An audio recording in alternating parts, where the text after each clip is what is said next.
So I figured out the reason I wasn't seeing the 2 voltage is because I was testing the wrong speaker outs back here. There's speaker outs for fixed volume and speaker outs for variable volume. So that addressed that problem. I still didn't know exactly if I was measuring the diode right.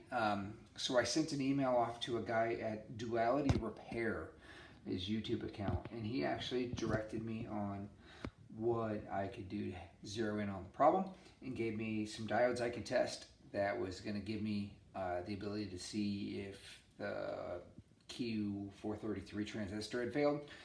So I tested that, and on the right channel I got back, I think 0.2 volts is the expected value was 1.8 plus or minus, and I was nowhere close to that. I was much closer to 0.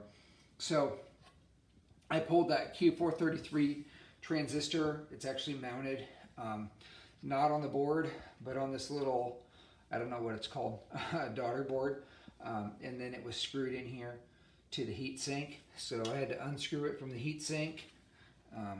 I used a little mirror and a screwdriver to figure it out, and then I desoldered it from that board. I'm not the best at desoldering. It took me a little while. I got some really small desolder braid. I had to put some flux on it because this is some really cheap stuff.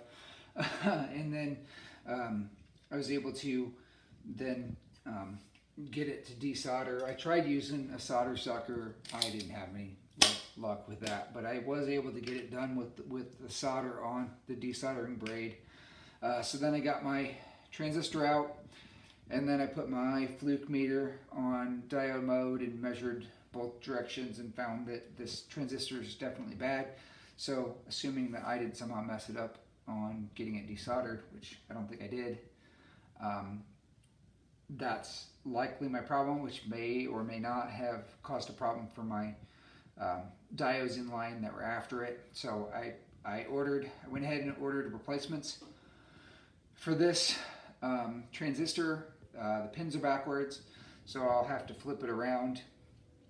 But when I get my replacement in, I'll get that soldered here, and then what I'm going to do is build a dim bulb tester to be able to bring the amp up and find out then if this transistor is the only problem, or if the diodes are bad, or if there's more problems.